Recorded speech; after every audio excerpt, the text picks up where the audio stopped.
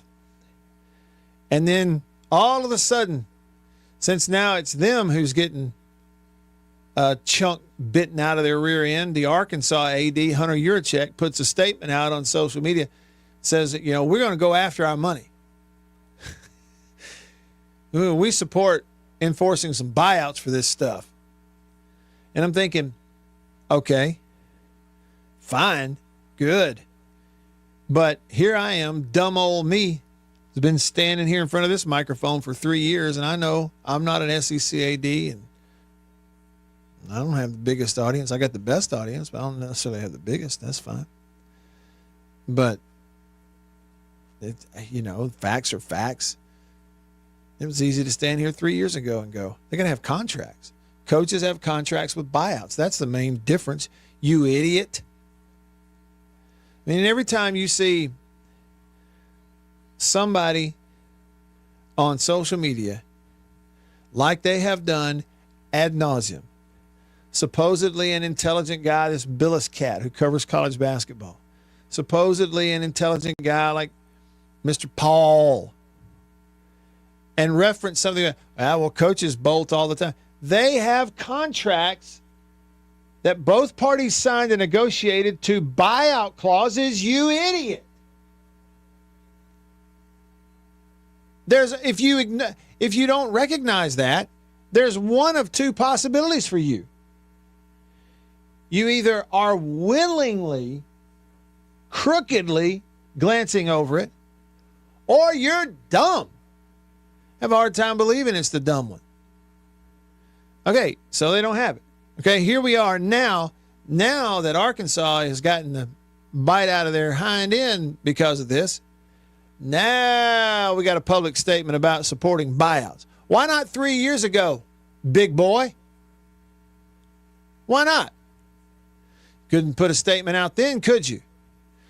Okay, listen. You want to know why I call some of them cowards?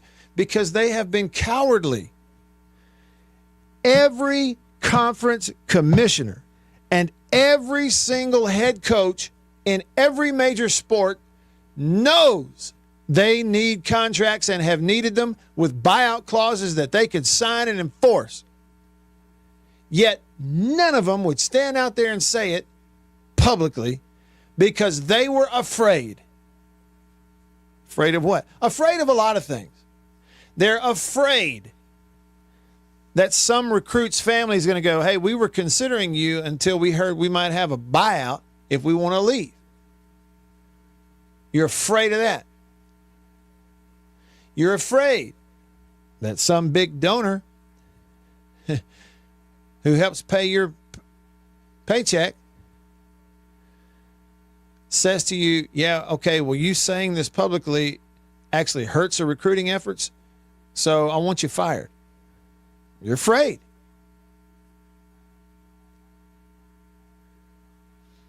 Afraid of what some lawyer may try to pull you into a frivolous lawsuit because you're a conference commissioner who dared to utter the idea that they just might actually, in fact, be professional athletes and not student ones. They're a lot afraid. Okay, and now we get an example now, though. Arkansas's kid leaves short of his NIL deal after pocketing a bunch of that money. We're mad about it. Now we're going to release a statement that says we're going after buyouts. Uh-huh. It comes off as kind of weak looking. I'm sorry, it does. That's what I'm talking about.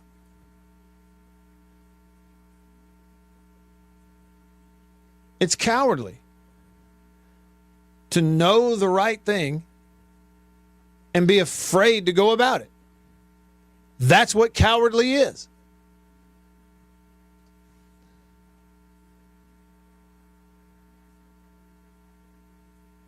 A bunch of cowardly millionaires protecting their wallet, walking around with one hand on their wallet.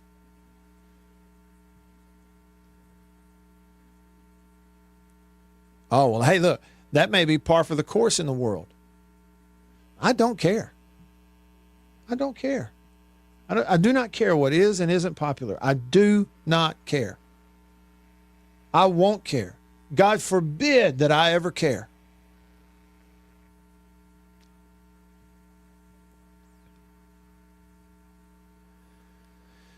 It's National Picnic Day. Gino, Texas show, said they always put fried chicken in their picnic basket. Yes, sir. Yes, sir. leg or thigh? Wings? Which one?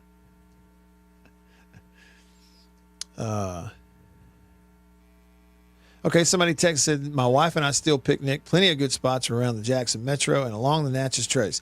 As much time as I have spent on the Natchez Trace, I'm ashamed at how little I have stopped and just taken a load off and eaten my lunch at one of the picnic areas. Uncle D texts the Country Pleasing text line and says, speaking of Little Debbie's and picnics, those new Nutty Buddy cream pies are really good. Yes, they are, sir. I've only had one, and Beaver gave that one to me, and it was good. He says, and Snickers ice cream bars are better than Twix ice cream bars. And I love those things too, but it's like you can't take them anywhere. There's no such thing as packing a Snickers ice cream bar. Nothing melts faster than that thing does. White Denzel, he texts the show. He says, the best cheesecake in the metro is Broad Street. And he says, argue with your mama. Broad Street. I mean, hey, take him up on that. Bulldog Blitz texts the show and says, have we come up with a cure for Lamonavirus yet? I mean, it's just funny calling it that. He said, I just tuned in, and is Jason from Flagstaff finally admitting Lamonas needs to go? He said, I'm going to start looking for pigs to fly. And then he said, Mingione would be better than Lamonas. I'd bet the farm on that. That, according to Blitz. He's done a good job at Kentucky, hasn't he? A pretty doggone good job. Yeah, all right, in the picnic areas, Jason, he got cut off by the commercial break, but he was saying that the picnic areas out there in Arizona, he's in Flagstaff, they have these signs up. He sent me a picture of one. Poisonous snakes and insects inhabit the area. There you go. They are no longer liable, are they, Jason? And putting those. Hey, I'm just giving y'all a heads up. You can sit down. You might want to look up under that concrete picnic bench you're about to sit on before you just plop down on it. Because, as the sign says, poisonous snakes and insects inhabit the area. Like I said, Jason, we were out there in Arizona a couple of years ago for that football game. This was like a resort area and golf course and sidewalks and everything. People walking, jogging. I did a lot of sightseeing, and everywhere you go, you turn a corner and there's a sign. Rattlesnake area. You know, basically like heads up. No, in fact, heads down. Oh, okay, I got you. Correcting. He corrected me. It's Jason in Flagstaff, not from Flagstaff. Gotcha.